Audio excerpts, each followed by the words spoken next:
Good evening, everyone. Welcome to NTD Tonight. I'm David Zhang. Here are some of today's top stories. Israeli Prime Minister Benjamin Netanyahu dissolves the country's war cabinet, following criticism from opposition leader Benny Gantz.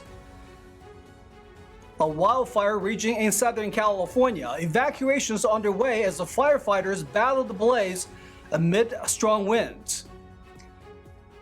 Why the U.S. Surgeon General is calling for a warning label on social media platforms, citing a mental health crisis. First up, a U.S. envoy is meeting with the leaders in Israel in an attempt to avoid escalation with Lebanon. This comes as Israeli Prime Minister Benjamin Netanyahu dissolves the country's war cabinet. U.S. Special Envoy Amos Hochstein met with Netanyahu in Jerusalem earlier today. It wasn't clear what they discussed, but the Biden administration had been pushing for de-escalation between Israel and Hezbollah. Meanwhile, Netanyahu dissolved the influential war cabinet tasked with steering the war in Gaza. This came a week after opposition leader Benny Gantz withdrew from the cabinet and criticized Netanyahu's approach to the war. Sources said that going forward, this means Netanyahu would hold smaller forums with some of his government members to discuss the war. Inside Gaza, the Israeli military said it will have a tactical pause in daily fighting along a route in the south. This is to allow more aid into the territory. But the military said it will not stop its operations in and around Rafah. President Biden held a star-studded Los Angeles fundraiser over the weekend, raking in over $30 million. The Saturday fundraiser featured former President Barack Obama and it was moderated by television host Jimmy Kimmel. During the event, Biden zeroed in on the Supreme Court. He argued that the next 4 years could see openings potentially leading to the appointment of more conservative justices if Trump is reelected. The president commented that the High Court has never been more out of balance than it's now, and referred to the Dobbs decision and alleged discussions in its wake.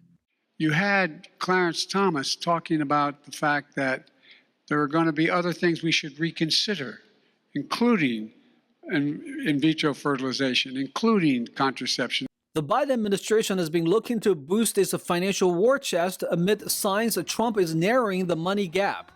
The former president has seen a significant influx in cash come his way since securing the Republican nomination in March. Trump outraised Biden for the first time in April. President Biden talked up his administration's economic policy during the event, saying it's working. He called the economy the strongest in the world. Recent polling has shown that the economy and cost of living continues to be a key issue for voters. A May survey by the New York Times, Siena College, and the Philadelphia Inquirer found that more than 50% of voters in 5 battleground states rated the economy as poor, despite signs of cooling inflation and a halt to interest rate increases. Newly released surveillance footage shows how approximately 20 people broke into a jewelry store in California last week. The entire incident lasted less than 3 minutes. The video shows the owner of the store near San Jose, California, ducking to the ground as the robbers break in through the front door. Once inside, they smashed the glass cases and grabbed the jewelry. Police say some of the suspects were detained after a car chase. The value of the stolen jewelry is still unknown. No victims were injured during the robbery. Authorities are trying to determine if the case is related to an earlier robbery in May. That one also involved multiple suspects. Multiple outlets report that the owner of the store is an Indian-American man. The company is reportedly headquartered in India. It operates 35 stores across India, the U.S., and Dubai. The summer is coming in hot. Roughly 72 million Americans are under some form of extreme heat warning today. A major heat wave is expanding from the Midwest to the East Coast, bringing extremely heat warnings to cities from Chicago and St. Louis to New York and Boston. For roughly 150 million Americans, temperatures today will be above 90 degrees. Another roughly 9 million Americans will experience 3-digit temperatures. Weather forecasters say the heat wave in the Midwest and the East Coast will continue throughout the week. Meanwhile, the heat wave in Arizona and New Mexico is also continuing. Temperatures there are hovering around 110 degrees. A wildfire burning about 67 miles northwest of Los Angeles has already burned close to 15,000 acres. It forced the evacuation of more than 1,000 people. Meanwhile, firefighters battle strong winds and complicated terrain. They try to beat back the flames in Southern California's post-fire. NTD's Bill Thomas tells us more. The post-fire was first reported on Saturday afternoon at 1:45 near Gorman School Road and Ralph's Ranch Road in Gorman, California. With winds reported up to 60 miles per hour, coupled with dry vegetation and warm temperatures, the conditions were ripe for a wildfire. The blaze quickly spread to the mountainous terrain right next to Interstate 5, and now on the third day of the firefight, the blaze is just 8% contained. We spoke with Craig Little, a public information officer with the LA County Fire Department, to see if the flames would be beaten back anytime soon. No, I don't think so. The winds are very heavy, which promotes the growth of the fire and makes it very difficult for us to fight the fire. We asked if anyone had been hurt as a result of the fire. We had 3 minor injuries this morning. They were transported to a local area hospital. Very minor injuries, 2 adults and 1 child. Regarding wildfires, property damage is always a concern, but Captain Sheila Kelleher with the LA County Fire Department shares with us some positive news. But no homes have been damaged in this fire yet. We did have some evacuations, but they were just closures of day parks. So we had a bunch of people enjoying the park with their ATVs and things like that, so they had to leave. So technically they're evacuated out of the area, but no homes have been evacuated yet. However, Captain Kelleher says residents could face evacuation orders if the weather changes. And if that wind does shift and starts pushing it more towards the city, because right now it's pushing it out kind of towards the wilderness. Kelleher says there have been a number of recent fires, but this one really exploded. We've had a lot of fires in the last 4 weeks start out there, and the crews have done an amazing job shutting them down quick. That's why they haven't heard about them. But that alone says how dry that fuel is. We have 2.5 years of unburned fuel in a lot of places because we haven't had a big major fire over the last couple of seasons. We've had them just bumping off, but not to this size. So there's a lot of unburnt fuel out there and a lot of growth. And with the wind and the low humidity, they've dried out already. To increase the level of containment as rapidly as possible, firefighters from a number of agencies are all pitching in. We have a coordinated effort of many different fire service fire departments that are helping in this effort. Los Angeles County, Ventura County, Kern County, Angeles National Forest, and a host of other stations that are helping us to fight this fire. Well over 350 firefighting personnel helping with this, along with fixed-wing aircraft and helicopters. Firefighters on the ground and in the air are doing all they can to increase their level of containment, but progress is hampered by winds, complicated topography, and an enormous amount of dry brush. Bill Thomas and Jimmy Ma, NTD News, Gorman, California. Should social media have a warning label? That's what Surgeon General Vivek Murthy is calling for amidst what he says is a mental health emergency. NTD's Jason Blair reports. Surgeon General Murthy wants Congress to take action and put a warning label on social media platforms, much like those found on cigarettes. In an opinion article he wrote Monday in the New York Times, he said, quote, "A Surgeon General's warning label, which requires congressional action, would regularly remind parents and adolescents that social media has not been proved safe." End quote. Evidence from tobacco studies show that a warning label can increase awareness and change behavior. He said on X that social media has become an important contributor to the mental health crisis among young people. In the article, he said that adolescents who spend more than 3 hours a day on social media double their risk of anxiety and depression. And quote, "The average daily use in this age group as of the summer of 2023 was 4.8 hours. Murthy also said that parents and schools can participate by implementing phone-free times, and suggested that parents wait until after middle school before allowing their kids on social media. Jason Blair, NTD News. At Stanford University, hundreds of graduates walked out during commencement to stand with Palestine. A group organized a separate graduation ceremony next to the original. Hundreds of Stanford University graduates walked out during their graduation ceremony on Sunday to show their support for Palestine. The walkout was organized by a group called Stanford Against Apartheid in Palestine. In an Instagram post, they encouraged graduates, family, and friends to walk out of the ceremony and participate in a separate ceremony next to the stadium. NTD reached out to Stanford University for a comment, but did not hear back by airtime. Earlier this month, protesters barricaded themselves in the university president's office. They vandalized property at the main quad, and law enforcement arrested around a dozen people. We'll take a short break now, everybody, but here's a look at what we have for you when we come back. A health alert issued for a candy brand that includes a blend of mushrooms known as microdosing candies. The next time you are on vacation, make sure to take your valuables with you even if you are at the beach. We have some tips on how to keep your items safe and secure. A Florida-based company bounces its gigantic jump houses across the U.S. NTD gets an inside look at the bounced city. Those stories and more coming up on NTD Tonight.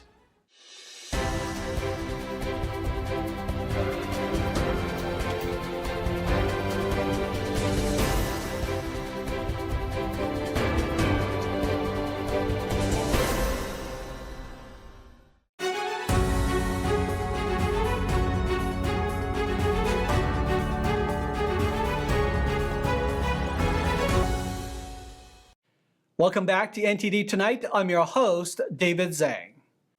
Warnings of bad candy, a health alert has been issued after multiple reports of an illness after people consume a microdosing candy brand. Health officials recommended throwing them out if they are already purchased.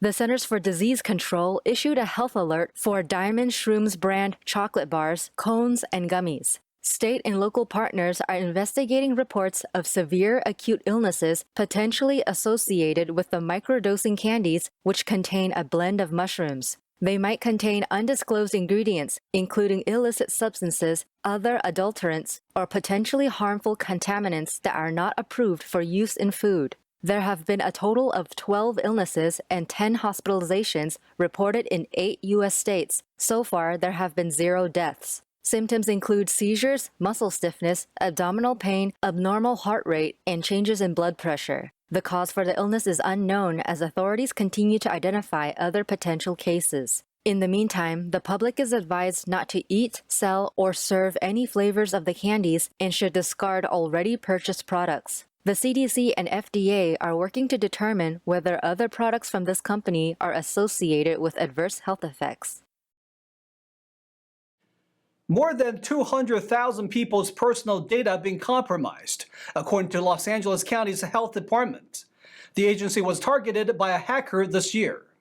The Public Health Department of Los Angeles County recently said they were breached. More than 200,000 people's personal information were compromised. The agency said a hacker obtained login credentials for 53 employees and obtained them via a phishing email attack between February 19th and 20th this year. Now, once the scheme was discovered, the health agency disabled the impacted email accounts, reset devices, blocked websites that were a part of the scheme, and quarantined all suspicious incoming emails. The local health department also implemented numerous enhancements to reduce exposure in the future. The agency is also offering free identity monitoring through Crawl, which is a financial and risk advisory firm to those affected. Info that was potentially compromised included clients' info, employees and other individuals' names, date of birth, diagnosis, medical info, health insurance info, social security number, and other financial data. The agency said affected individuals may have been impacted differently and not all of the elements listed were present for each individual. David Lamb, NTD News. Honolulu police are advising beachgoers on tips to prevent theft while vacationing in Hawaii. NTD's Christina Corona provides more details on safety measures and precautions. The Honolulu Police Department and the Visitor Aloha Society of Hawaii, a nonprofit organization that assists tourists victimized by crime, are collaborating to share valuable tips on how to keep your belongings safe while visiting the islands. A lot of criminals, they're looking for easy opportunities, and busy beaches can sometimes make for easy targets. Try not to bring valuables if you don't need to. If you do have valuables with you, don't leave them open and unattended. Each hotel offers a lot of different options, whether it's a safe. He suggests that if a safe isn't an option, you could consider getting a waterproof casing for your valuables. You could just use something as simple as this. They make them nowadays. You could put your cell phone inside, identification, keys, whatever you need. It comes with you into the water and back, so you're not leaving your valuables unattended. He compares leaving your belongings on the beach to leaving them in your car. Both are vulnerable to theft. Just like being on foot at the beach, it's the same thing with your vehicle. Making sure that for your vehicle, the doors are secured, windows are rolled up. You don't have items or packages left open in plain view for passerby criminals to see. The number of thefts in Honolulu and Waikiki were lower last year than in 2022 and 2021, but locals still have some tips on how to avoid becoming a theft victim on Hawaii's famous beaches. Major Slater mentions that the city is collaborating with the nonprofit organization Waikiki Business Improvement District to set up lockers at selected beaches, providing visitors with an additional storage choice for their belongings. Christina Corona, NTD News. Shifting over to sports, Bryson DeChambeau has clinched his second U.S. Open win of his career, officially bringing his career earnings to over $34 million. While DeChambeau celebrates, this marks yet another devastating defeat for Rory McIlroy. For the second time in 5 years, Bryson DeChambeau is the winner of the U.S. Open. DeChambeau battled back and forth throughout the afternoon with Rory McIlroy to win his second career major title. This one played at Pinehurst Resort in North Carolina. DeChambeau shot a 1 over par final round Sunday to finish the tournament at 6 under, 1 stroke better than McIlroy. A crucial 5-foot and 11-inch putt sealed DeChambeau's victory. This also marks the second major title won by an active live golf member, joining Brooks Koepka's victory at the 2023 PGA Championship. Coming into the weekend, DeChambeau had about $30 million in career earnings per Spotrac. With the win on Sunday, he added $4.3 million, bringing his new earnings total to over $34 million. I haven't really let it sink in yet, DeChambeau said during a post-tournament interview while praising his team. Tonight, I want all of you guys, somehow, to touch this trophy, because I want you to experience what this means and what you all mean to me. McIlroy missed 2 putts within 5 feet in the final 3 holes, including a bogey on number 18, offering DeChambeau an opening to take the title. DeChambeau, though struggled to find fairways throughout the afternoon, was forced to make tough shots in scramble situations, but none was more impressive than the work he did on the final hole, needing to punch a shot over a tree root and under an overhanging branch. This also became another devastating major finish for McIlroy, whose last major title was at the 2014 PGA Championships, and who is stuck at 4 major championship victories. We've heard of inflatable jump houses on the front lawn, but what about gigantic ones that span across a parking lot? NTD's David Lamb checks out the fun at Bounce the City. Gary Jimenez, tour manager with Bounce the City. Thanks for being here with us. So, walk me through this portion of this obstacle course and tell me what kids could expect, like what we're looking at over here. Yeah, of course. Yeah, so this is actually one of our signature inflatables called the Giant. It's pretty simple, man. You either conquer it or it conquers you. If we stretch it out, it's about 900 feet in length, so it's a very tough obstacle course. You don't just go inside of it, as you can tell around us. There's all kinds of stuff to go over, under, around. Let's race to the end. All right, ready? Go. Okay, go. Ready, set, go. I incidentally went around the obstacles instead of over, surprising Edgar. He called it beginner's luck. Edgar, we appreciate you just coming straight from the airport and meeting with us. Yeah. So, how many of these playgrounds do you have on tour? So we actually have 4 different tours going on in the U.S. right now. Actually, one will be in Canada, but we travel all over the country, all over the states. Talk to me about the cleanliness, or how often do you guys, clean the equipment? Yeah, so we definitely try to pressure wash. It's really hard to talk and not want to bounce, right? So we actually definitely try and pressure wash all of our inflatables before the beginning of any market, depending on where we're at and how the environment is. Sometimes we even do it after each weekend. Cleanliness is something that we definitely try to strive on, obviously for all the families' experiences so they can come and enjoy the inflatables as they were meant to be enjoyed. Clean, vibrant, just fun. And jumping can bring cardiovascular benefits and muscle building. It's one of these things where you're actually able to some way, somehow get an exercise in without really feeling like it's exercise. I mean, I'm pretty sure you felt it as soon as you stepped in one of these. But the automatic reaction you want to do is just bounce. Yep. So, with bouncing, you start sweating and everything, but you don't really look at it as an exercise. It's more of a fun activity. Next, we make our way and slide onto another inflatable. See you on the bottom. Woo! What's the mission behind this gigantic bounce house? What's the idea behind it?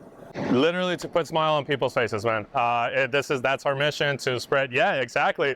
To let a lot of people experience what we pretty much do. The inflatable tour is currently on the West Coast for a few weekends, and next, bouncing to New York in July. So, reporting in Newark, California, David Lau, NTD News. Stay tuned for China in Focus with Tiffany Meyer coming up next. Warren Buffett's company is selling off more of its stake in Chinese car maker BYD. The latest round brings the holding company's total sell-off to over 60%. More on China in Focus with Tiffany Meyer at 9:30 p.m. Eastern. And that's all we've got for you tonight. We'd like you to join us again on NTD Tonight every weekday at 9 p.m. I'm David Zhang. Have a wonderful evening.